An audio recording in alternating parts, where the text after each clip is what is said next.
নির্বাচনী আচরণবিধির দোহাই দিয়ে চক্রান্তমূলকভাবে অপমানিত প্রধানমন্ত্রী। কড়া ভাষায় এমনটাই অভিমত ব্যক্ত করলেন বিলোনিয়া মণ্ডল সভাপতি সহ নির্বাচনী মণ্ডল প্রভারী অভিষেক সিংহানিয়া। নির্বাচন ঘোষণার সাথে সাথেই প্রশাসনিকভাবে ব্যবস্থা নিতে গিয়ে খোদ প্রশাসন কর্তৃপক্ষকেই নিজেদের কাজের জন্য অভিযোগের মুখোমুখি হতে হচ্ছে।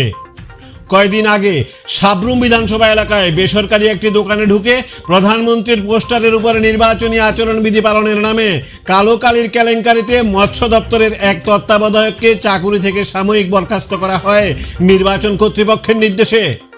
অথচ এই ঘটনার রেশ কাটতে না কাটতেই আরেকটি জ্বলন্ত দৃষ্টান্ত উঠে এলো বিলোনিয়া শহরের প্রাণকেন্দ্র তথা থানা চৌমনি এলাকা থেকে।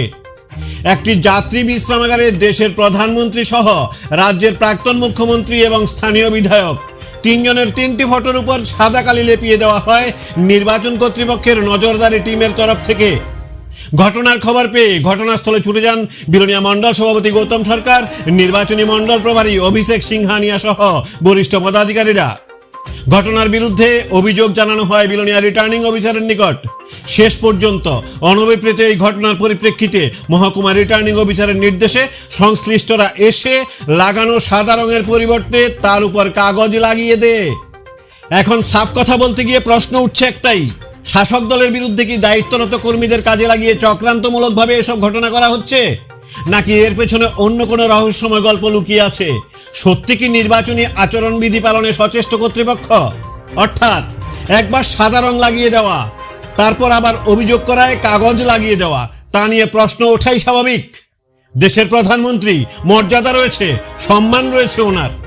যদি নির্বাচন আচরণবিধির গাইডলাইন অনুসারে ছবি থাকা যাবে না, তাহলে তার উপর কাগজ লাগিয়ে দেওয়ার বিধান যদি থেকে থাকে, তবে কেন প্রথমে সাদা রং লাগিয়ে দেওয়া হলো, পরে এসে আবার কেন এবার সাদা কাগজ লাগাতে হয়েছে?